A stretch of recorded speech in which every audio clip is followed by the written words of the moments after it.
black woman handcuffed at Airline Jetway. Moments later, the airline CEO steps in and fires them. Have you ever witnessed an injustice unfold right before your eyes, only to see an unimaginable twist seconds later? Picture a bustling airport on a busy holiday weekend. A black woman stands at the Jetway gate, excitement radiating from her eyes, en route to a long-awaited family reunion. Suddenly, uniforms swarm around her, allegations fly, and within moments she's shockingly placed in handcuffs for a crime she didn't commit. Tensions spiral. Bystanders whip out their phones, confusion and outrage in every gasp. But in a turn of events that no one could have predicted, the airline's CEO appears, rewriting the fate of all involved with a single decision. At Atlanta's Hartsfield-Jackson International Airport, the busiest airport in the world, excitement was palpable. It was the 4th of July weekend, and travelers from all corners of the country were rushing toward their flights, hoping to reunite with loved ones or begin long-anticipated vacations. The concourses buzzed with diverse voices, rolling luggage, and overhead announcements echoing from the walls. Simone Whitaker, a 32-year-old elementary school teacher from Decatur, strode through Concourse B, brimming with anxious anticipation. After 3 years of pouring her heart and soul into teaching underserved kids and coaching the after-school step team, Simone finally had some time off to attend a long-overdue family reunion in Seattle. She had planned this trip meticulously. Direct flight on Delta Airlines, seat upgrade using miles she had painstakingly saved, and a schedule that allowed her to arrive early enough in Seattle to help her cousin with the reunion setup. The day had started well enough. Simone woke before dawn, double-checked her suitcase, and even allowed herself a small dose of indulgence, a strong latte from her favorite local coffee shop. The only trouble was Atlanta's notorious traffic. But thanks to her teacherly efficiency, she arrived at the airport 2 hours early, breezing through TSA pre-check with surprising ease. As she reached Gate B-26, Simone felt the joyous flutter in her stomach, the same feeling she'd get when she was a kid, anticipating summer vacations or special Christmas gatherings. Boarding was still 20 minutes away, but she'd always been someone who liked to be prompt. The gate area was full of people fidgeting and scrolling on their phones. Simone found a spot near a window, gazing at the planes lined up against the twilight blue sky. It was mesmerizing, each aircraft representing a gateway to somewhere new. Her phone buzzed, a text from her sister. "Don't forget the matching t-shirts." Simone smiled. She'd meticulously packed everything, including the bright purple t-shirt sporting Whitaker Family Reunion 2025 in gold script. She responded with a thumbs up and a heart emoji. Little did she know that a single misunderstanding would soon turn her pleasant morning into a harrowing nightmare. She spotted a gate agent wearing a crisp uniform and a polished name tag. The agent was engaged in conversation with a colleague, occasionally eyeing the line of passengers.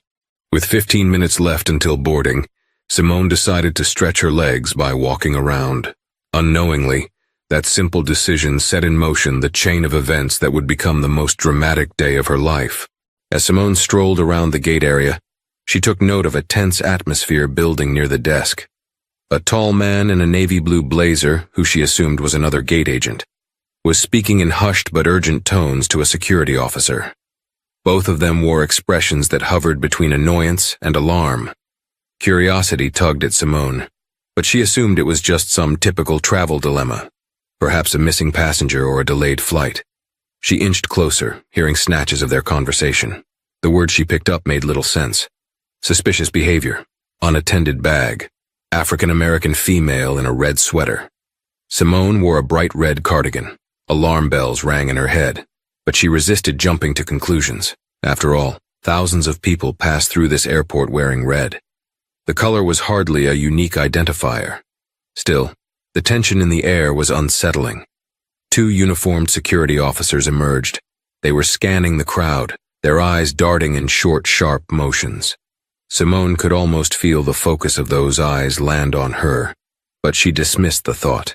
She had done absolutely nothing wrong. Her backpack was in her possession. Her ticket was valid. She had zero reason to worry. Returning to her seat, Simone started reviewing her boarding pass on the Delta app. She'd scored a window seat, perfect for gazing out at the Pacific Northwest scenery upon arrival. Suddenly, over the intercom came an announcement. Delta passenger Simone Whitaker, please approach the gate agent at B26. Her stomach did a small flip. She thought maybe it was an upgrade or an issue with her seat assignment. Trying to stay calm, Simone got up and walked to the desk, wearing her best "I'm cooperative" smile.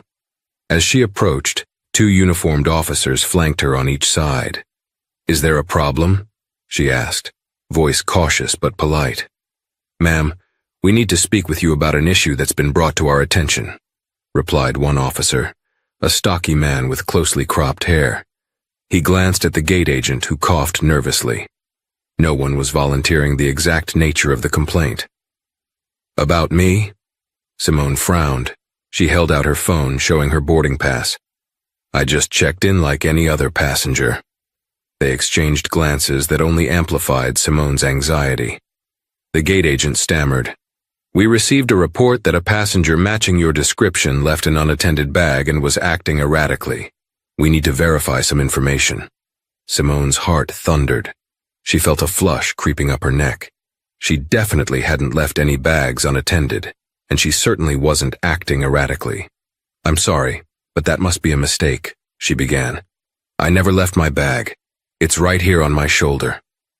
Before she could continue, an assertive female officer stepped forward. "Ma'am, please remain calm. We'll need you to come with us for further questioning." Simone's eyes widened. Panic surged through her veins. What on earth is going on here? Yet she forced herself to speak calmly.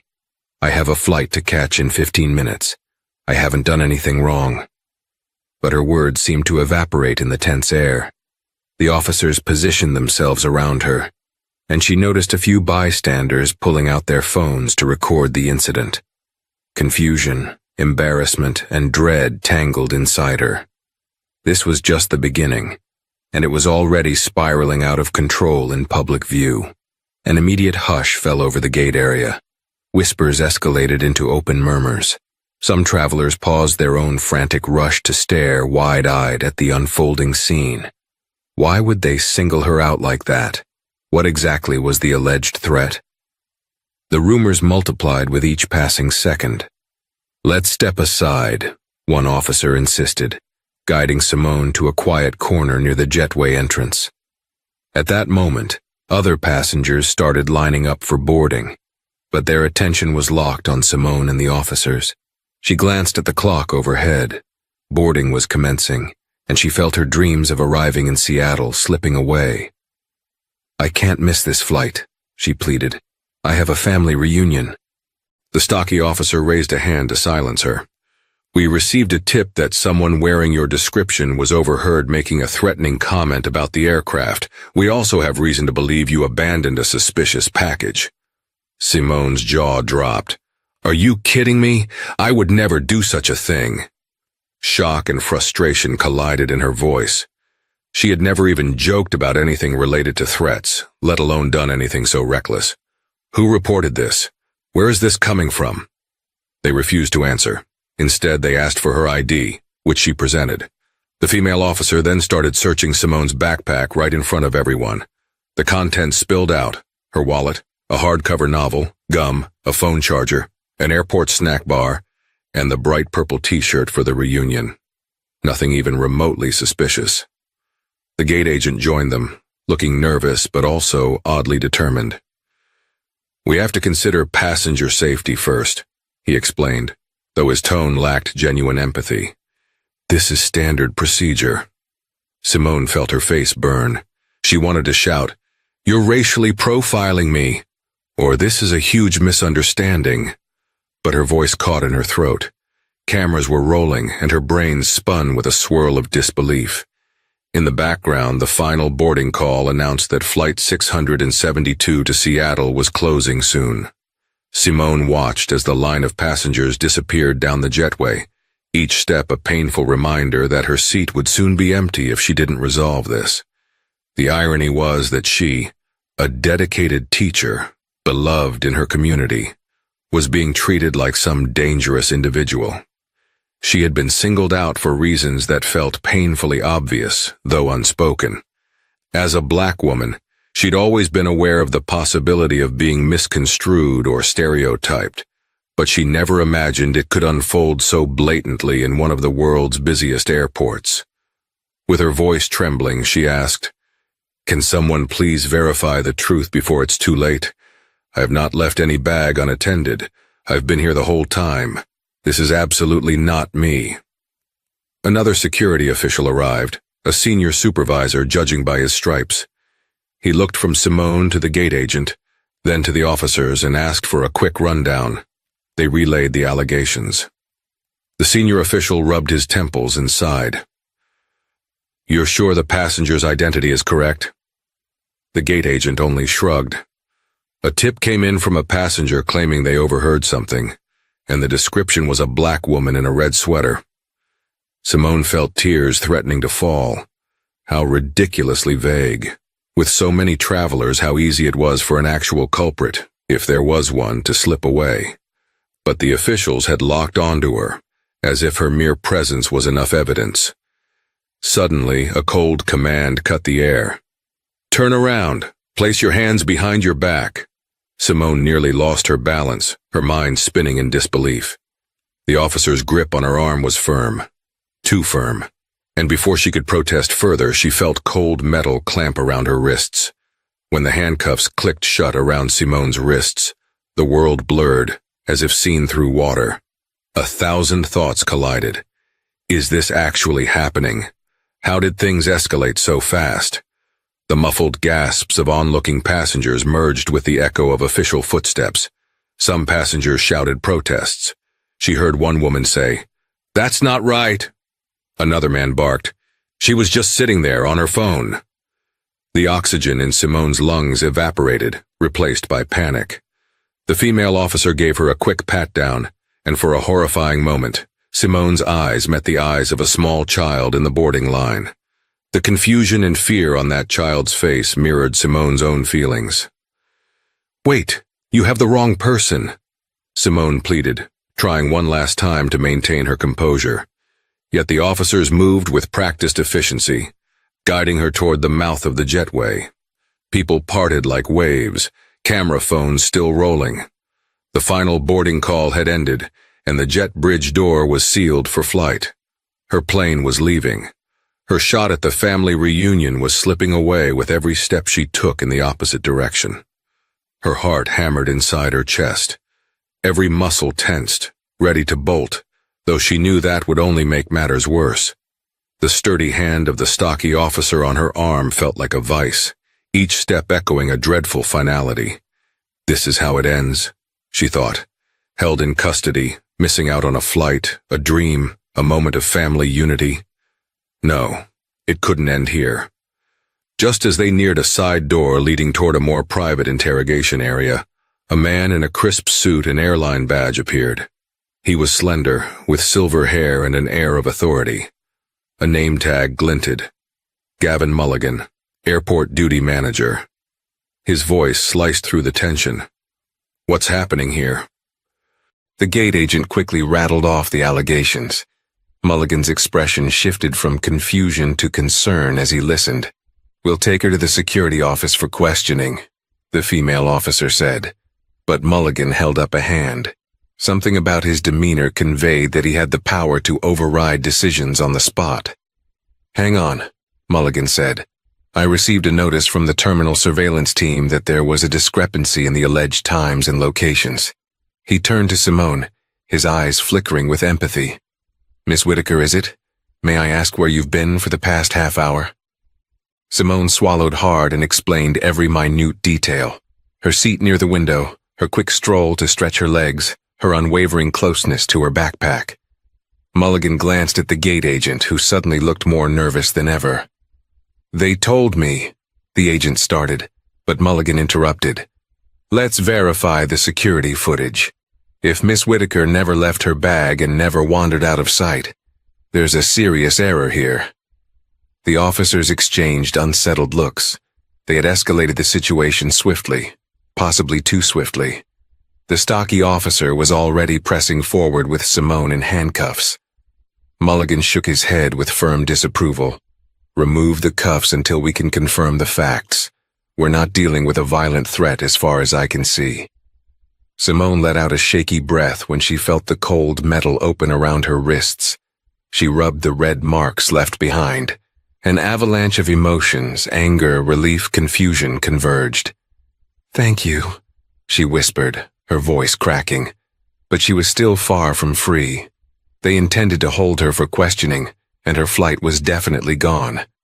Just then, a co-pilot emerged from the jet bridge, confused to find such a scene outside. "Are we good to push back?" he asked, scanning the crowd.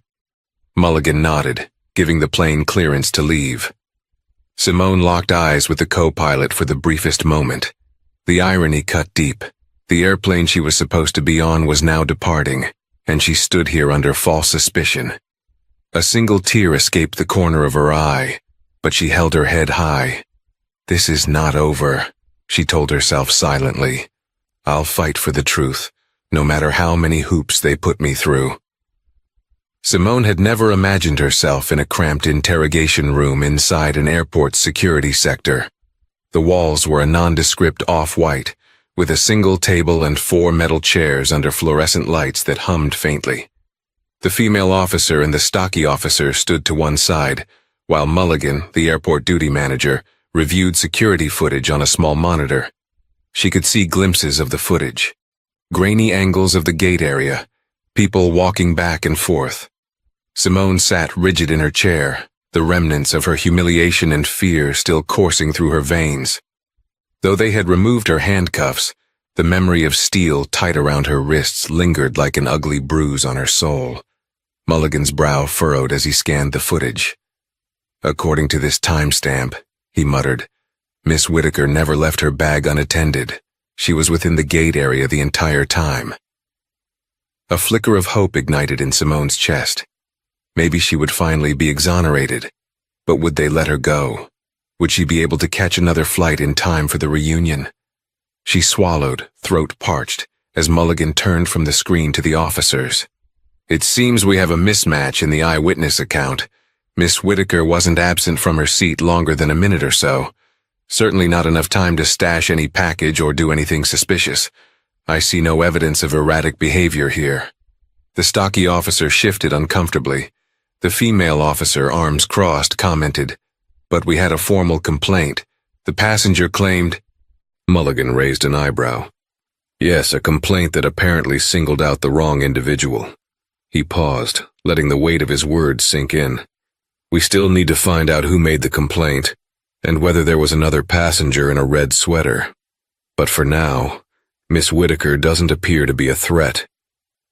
Simone's anger boiled to the surface. She turned to the officers. "What about my dignity? You handcuffed me in front of everyone at my gate, made me miss my flight." She tried to maintain her composure, but the anger in her voice was undeniable. "I'm a schoolteacher, for God's sake. I've never even had a parking ticket." A tense silence stretched. Neither officer apologized. Mulligan broke the quiet. "Miss Whitaker, let's arrange for you to be accommodated on the next flight to Seattle, with an upgrade for the inconvenience. For now, you're free to go. But please remain in the terminal in case we need any additional statements." Simone stood, her legs trembling. She gathered her spilled belongings back into her bag. Part of her wanted to storm out in a fury. Another part felt too exhausted to do anything but nod. I'll wait for your call," she said. She started to leave but turned back one more time. This was so wrong. No one contradicted her.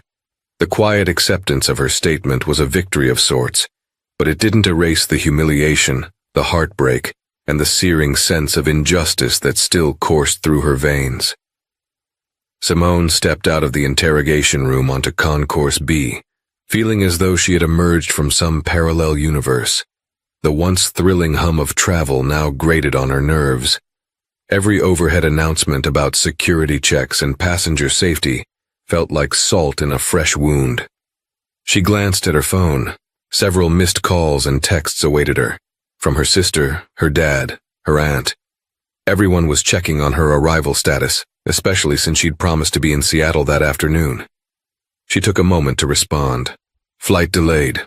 We'll explain later." The last thing she needed was to break into sobs over the phone right now. Passengers stared, some with recognition. The viral nature of airport incidents meant that half a dozen amateur videos might already be circulating on social media.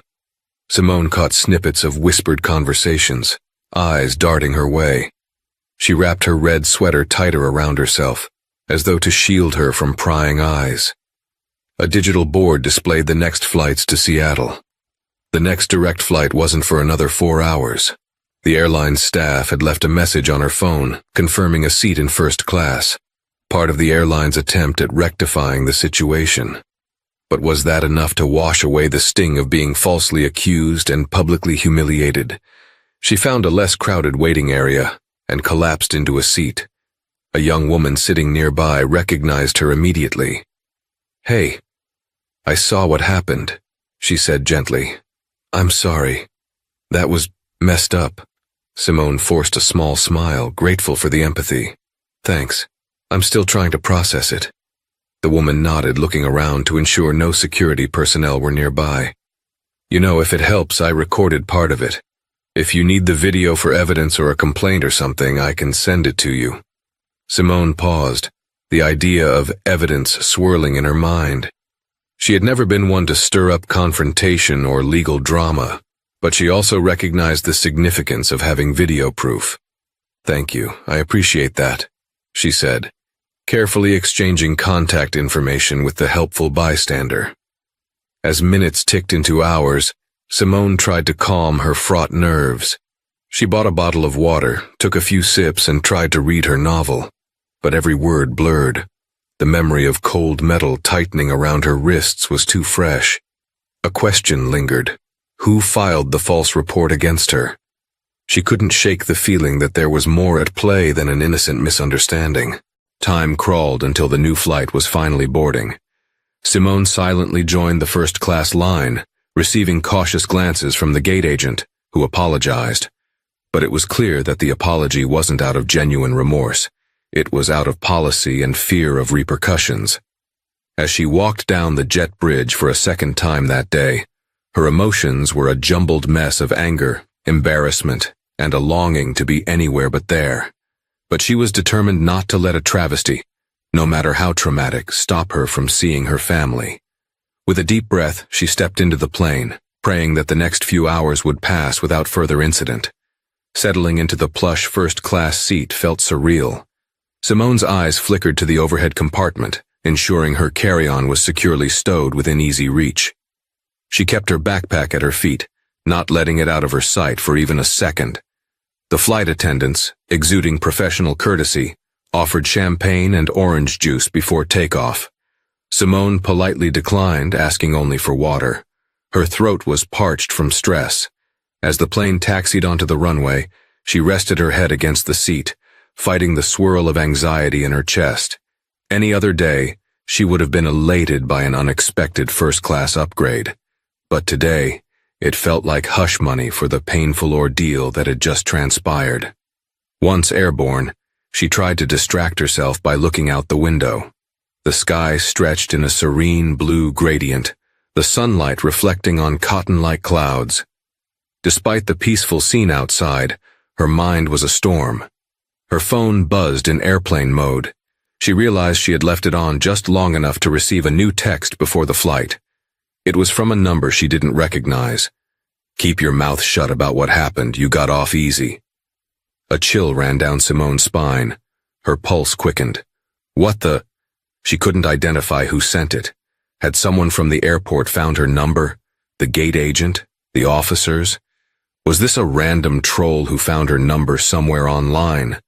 Or was it the anonymous tipster who instigated this entire mess? Her hand trembled as she hurriedly turned the phone to airplane mode to comply with flight regulations and to put distance between her and the unnerving message. Could it be a real threat, or just someone messing with her? The possibility of an unseen malicious figure in the crowd was terrifying. A flight attendant approached, noticing her pallor. "Everything okay, ma'am?" asked the attendant. a middle-aged man with warm brown eyes. Simone forced a tiny nod. Just not feeling well, she lied. Or maybe it wasn't a lie. Her stomach churned with worry and confusion. She took a deep breath, telling herself she'd deal with that text once she landed. She closed her eyes, letting the hum of the engines lull her into a light doze. Scenes replayed behind her eyelids. The accusations, the handcuffs, the sea of strangers with phones pointed at her. A swirl of emotions enveloped her. Anger, betrayal, humiliation.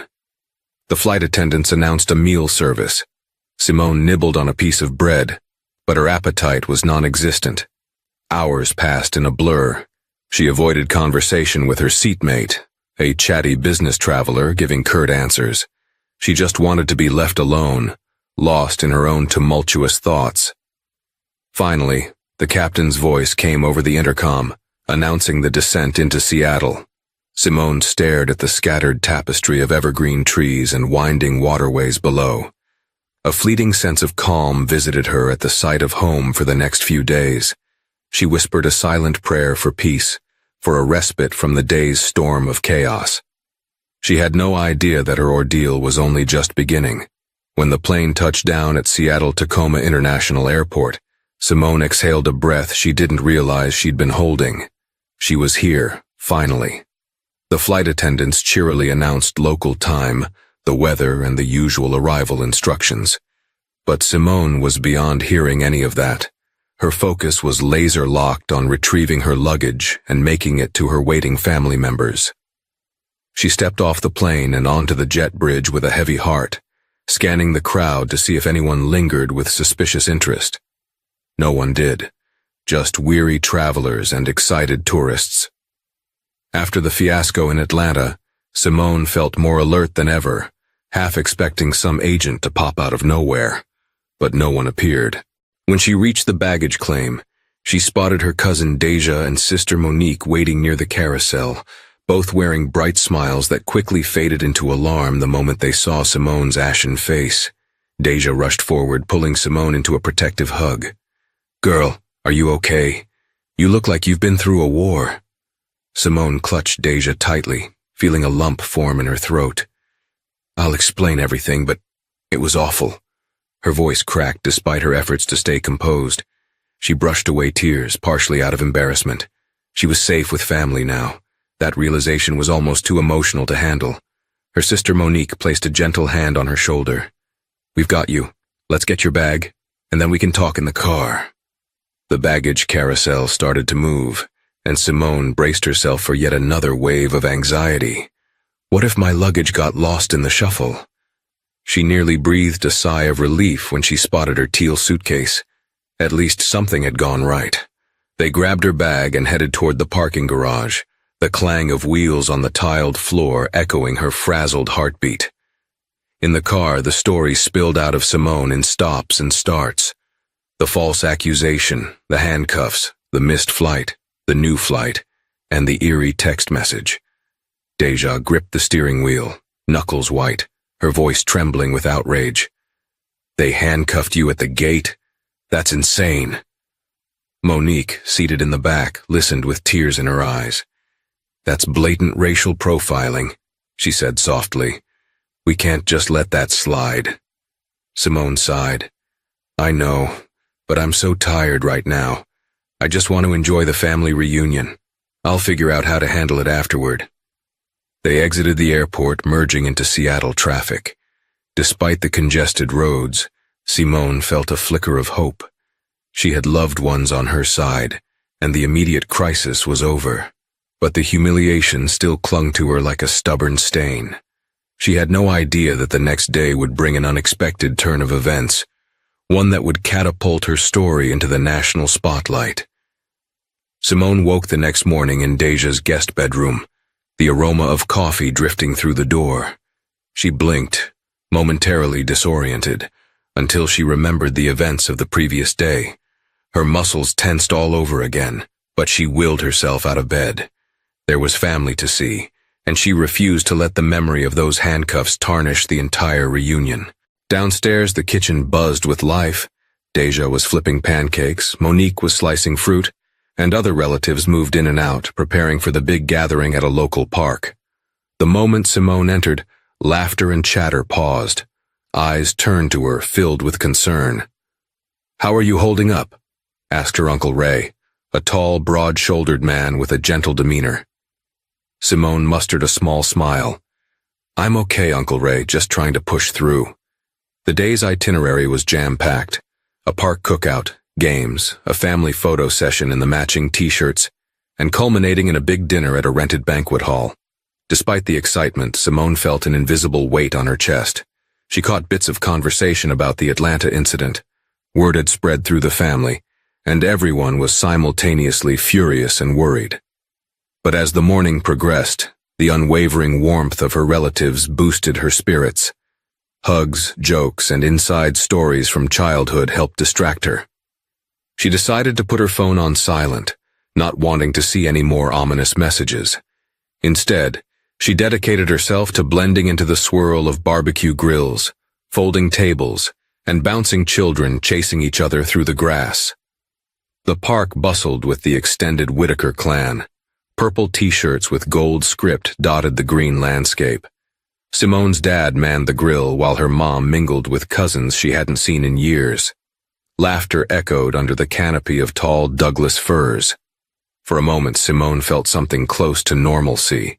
She captured countless photos, determined to salvage joy from the weekend. But while they were setting up a volleyball net, Monique tapped Simone's shoulder and handed her a phone. "Sis, I know you wanted some peace, but you gotta see this." Simone's eyes widened as she looked at the screen. A video posted on social media featured her at the Atlanta gate, handcuffed and protesting her innocence. Thousands of shares, angry comments about racial profiling, people demanding accountability from Delta Airlines. The clip was only a minute long, but it captured the most humiliating moment of her life. Her breath caught in her throat. The world had seen her at her most vulnerable. She felt nauseous, but Monique squeezed her hand. "This could be good," she said. "This is how we get justice." Simone exhaled, her eyes tearing up. She leaned into Monique's comforting embrace. The day she had hoped to dedicate entirely to family now came with the knowledge that her ordeal was going viral.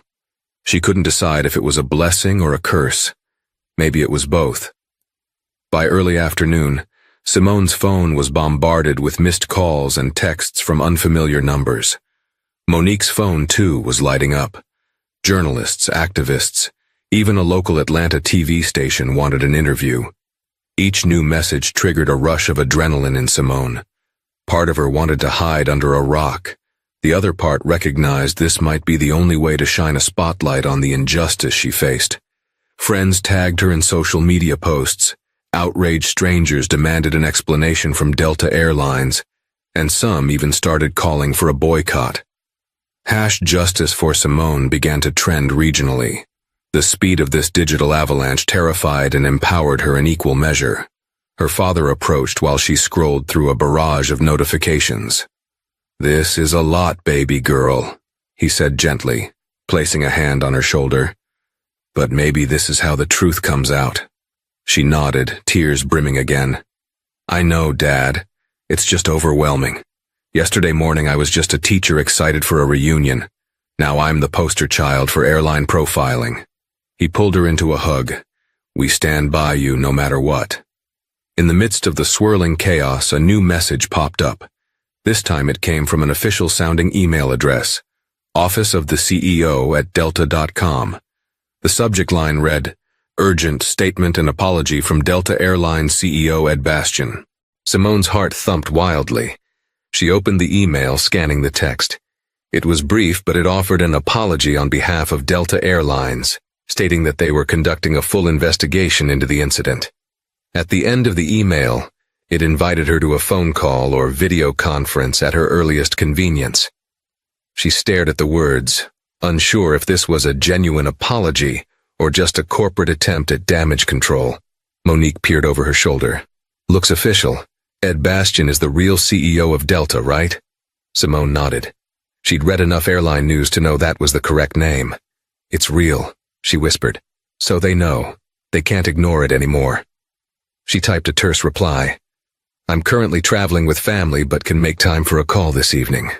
Then she hit send, her heart pounding. Is the CEO personally reaching out? She realized her story might be bigger than she ever imagined. That evening, after the barbecue wound down and everyone moved to the banquet hall for dinner, Simone slipped away to a quiet corner, phone in hand. Her mother watched from a distance, worry etched in her features.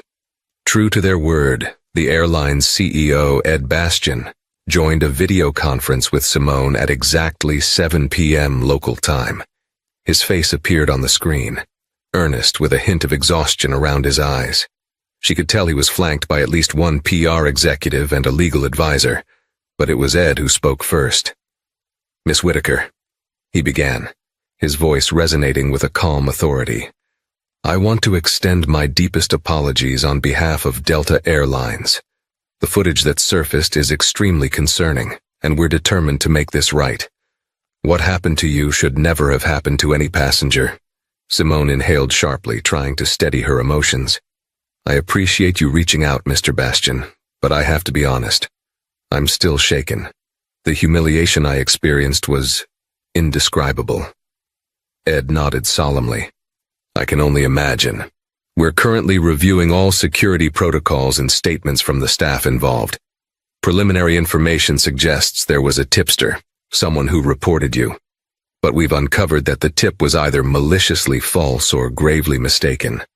Our internal investigation indicates that the gate agents and security officers acted on that tip without following proper verification procedures.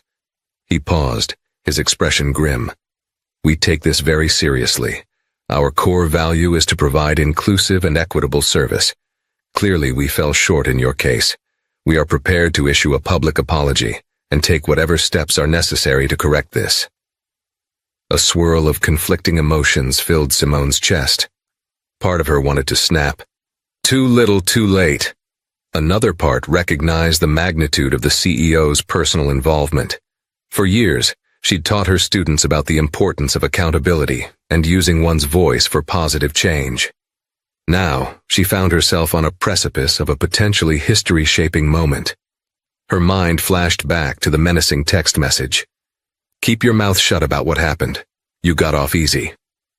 Simone's resolve hardened. She wouldn't be silenced. Mr. Bastian, I appreciate the apology, but an apology alone doesn't undo the trauma. I missed my original flight. I was publicly humiliated. I was forcibly handcuffed. My wrist is still sore. Ed sighed. I'm truly sorry. We want to do everything we can. We're prepared to cover any medical fees if necessary, offer compensation, and ensure the staff involved are held accountable. Simone nodded slowly. I'm not looking for a payday. I just want real change. Racial profiling in airports is nothing new, but I never expected it to happen to me in such a blatant way. I'd like to know that steps will be taken to ensure this doesn't happen again. Better training, stricter guidelines on what constitutes probable cause, and so on. Ed exchanged a glance with someone off camera, likely the PR rep. Then he spoke earnestly. We can do that. We'll provide additional training, reevaluate our internal policies, and ensure a thorough investigation.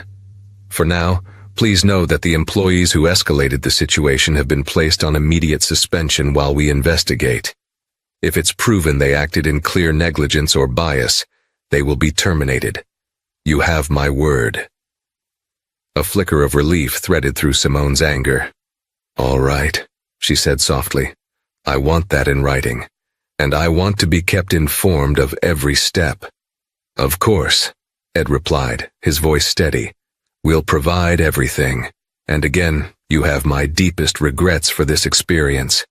We truly hope you'll allow Delta to regain your trust in the future.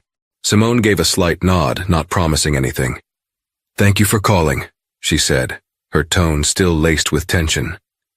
After the call ended, she stood in the quiet hallway, phone in hand, letting the reality sink in. The Delta CEO just personally apologized to her. Publicly, she assumed, or soon would. For a moment, she closed her eyes and pressed her hand to her chest, feeling her heartbeat thunder. She thought of her students, how she'd teach them about standing up for oneself and for justice. Perhaps in the darkest hour, something good could shine through. The next morning, Simone woke up to a barrage of news alerts and social media tags. Headlines screamed variations of Delta CEO apologizes to wrongly accused passenger, false accusation leads to alleged racial profiling at major airport, and airline in damage control after viral incident. Simone scrolled through comment sections, taking in the words of strangers. Some posts were supportive, others were vile, attacking her character, saying she was just looking for money or attention. It was a jarring reminder that while some corners of the internet championed her cause, others seethed with vitriol. Her phone rang, displaying a number with an Atlanta area code. She hesitated, heart fluttering at the memory of the threatening text. Deciding to be courageous, she answered. A soft, trembling voice spoke on the other end. "Is this Miss Whitaker?" "Yes," Simone replied warily. "Who's calling?" The voice hesitated. "My name's Natasha. I'm the gate agent who reported you." A wave of anger crashed through Simone, but she held her tongue, letting the woman speak. I'm sorry. I didn't mean for it to go that far." Simone's hand tightened around her phone. "You singled me out, told security I was acting suspicious. Do you have any idea what you put me through?" Natasha exhaled. Simone could hear the quiver in her breath. "It wasn't me who made the initial claim. One of the officers approached me saying they had a tip. They pressured me. The tip specifically said a black woman in a red sweater with threatening behavior. The officer told me to confirm if it matched you. At first I said I wasn't sure, but the officer was insistent. I didn't handle it right. I'm so sorry." Simone's mind reeled. Who gave the officer the tip? Who? She heard Natasha swallow. "I don't know his name, but apparently it was a male passenger. He refused to give his identity. The officer told me they recognized the man from prior tips. I feel like I was manipulated into confirming your identity." Tears pricked Simone's eyes. Tears of anger, relief, confusion. "So you didn't see me do anything suspicious yourself? You just went along with them?" Natasha choked back a sob. "Yes, and it's my biggest regret. I'm on indefinite leave now, likely to be fired. I just want to apologize directly. I know it won't fix what happened." A swirl of conflicting emotions coursed through Simone. She felt a measure of pity but also righteous anger. "I appreciate you calling," she finally said, voice trembling. "But an apology doesn't erase the trauma.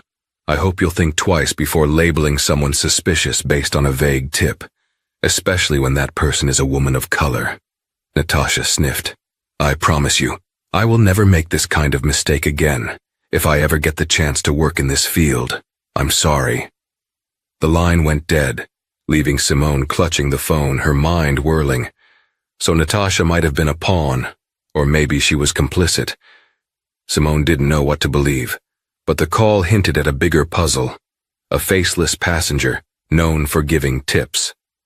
Something felt deeply off. An urgent news alert lit up Simone's screen. Delta fires multiple employees in wake of racial profiling incident. She tapped the headline, reading with a mix of shock and satisfaction. Delta Airlines has announced the termination of at least 3 employees, including 1 gate agent and 2 security officers, following an internal review of the recent incident involving passenger Simone Whitaker. Her heart thudded. Natasha had been telling the truth.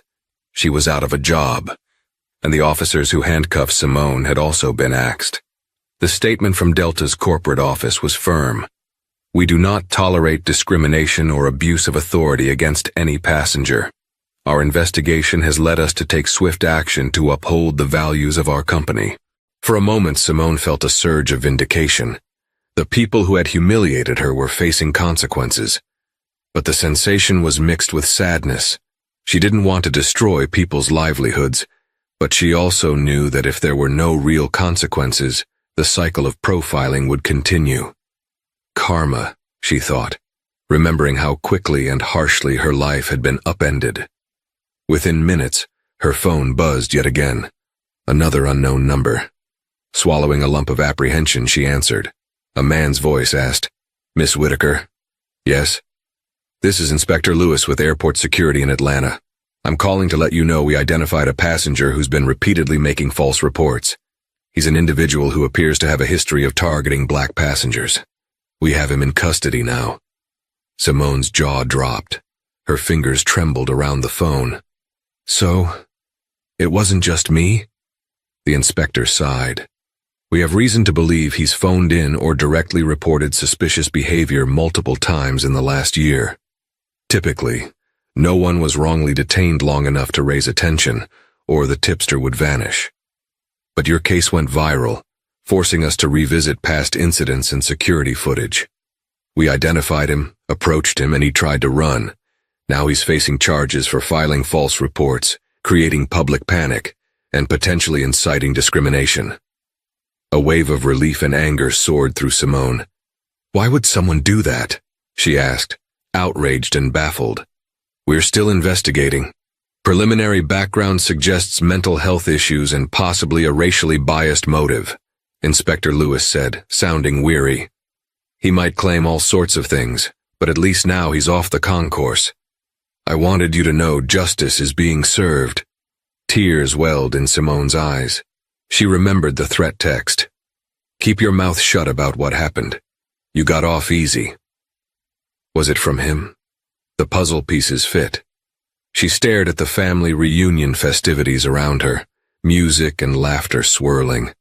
At least he can't do this to anyone else now, she thought. "Thank you, Inspector," she whispered. "I appreciate you telling me." The Whitaker family reunion was in its final day. Despite the media storm, Simone tried to immerse herself in the last hours of bonding with relatives scattered across the country. A Sunday brunch had been planned at a cozy restaurant overlooking the water. Smiles were abundant, cameras flashing to capture priceless moments. Halfway through the meal, Simone's Aunt Clarice rose, tapping a spoon against her glass. She addressed the table with a warm, proud smile. "I just want to say how grateful I am to have us all together. And Simone, dear, I know you've had a trying weekend, but I want you to know that we, your family, stand behind you 100%. A round of applause erupted. Simone blinked back tears, touched by their unwavering support. This was the kind of love that sustained her, that fueled her resilience in the face of adversity. After brunch, as people began saying their goodbyes, Simone lingered by the water's edge. Monique approached, linking arms. "Sis, I'm so proud of you. You've handled all of this with so much grace." Simone leaned her head on Monique's shoulder. "I couldn't have done it without you all. I'm still shaken, but maybe this all happened for a reason. Maybe it'll help change how airlines handle these situations." Monique gave her a playful nudge. "Well, if you ever need a side job, you could be a motivational speaker. How to Overcome Airport Trauma 101. Simone laughed, the first genuine laugh she'd let out in days. It felt good, cleansing. "I'll keep that in mind," she teased, stepping away to skip a small rock across the water. The ripples it left behind were mesmerizing. It struck her that life was a series of ripples, one event triggering another in ways we can't predict. In her case, a false tip had led to a viral incident, an apology from a CEO, and a national conversation about airline bias. Watching the concentric circles spread on the water's surface, Simone silently vowed she'd do everything in her power to keep the conversation going. The next wave of travelers, whether they were wearing red sweaters or hijabs or hoodies, deserved to move through airports without fear of being singled out. She would fight to ensure no one else had to endure what she did. With the reunion concluded, Simone boarded a flight back to Atlanta, ironically again on Delta. This time there were no suspicious glances, no misguided tipster. As she took her seat, a thoughtful flight attendant recognized her from the news and discreetly thanked her for speaking up. Simone nodded, touched by the gesture, yet keenly aware that this one-kind act didn't erase the trauma. Upon landing in Atlanta, Simone felt a mixture of relief and trepidation stepping off the plane. The same airport that once felt routine was now tainted by memories of handcuffs and public shame. But as she walked through Concourse B, she spotted new signage near the security desks, emphasizing Delta's commitment to fairness and equality, citing a new anti-discrimination policy. She paused to read it. Part of her felt a sense of accomplishment, small but tangible. Policies might seem like mere words, but they were a start. She continued onward, collecting her luggage without incident. When she reached the arrival gate, there stood a cluster of her students holding up homemade signs. "Welcome home, Miss Whitaker." They squealed and jumped when they spotted her, and Simone laughed in astonishment. One of the older students, Ebony, approached, eyes shining. "We saw what happened on TV," she said quietly.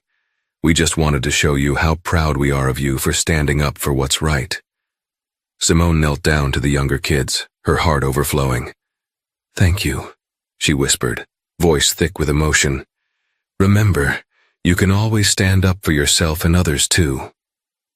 The kids swarmed her with hugs, and Simone looked over their heads at the airport's bustling crowd.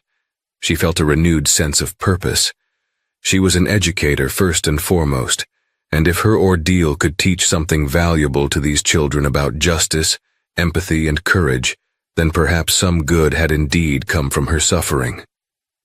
A week later, as Simone resumed her teaching duties, leading an after-school practice for the STEP team, she received a certified letter from Delta Airlines. Inside were several documents, a personal letter from Ed Bastian, reiterating the airline's apology and detailing the changes implemented, including mandatory anti-bias training for gate agents and security officers.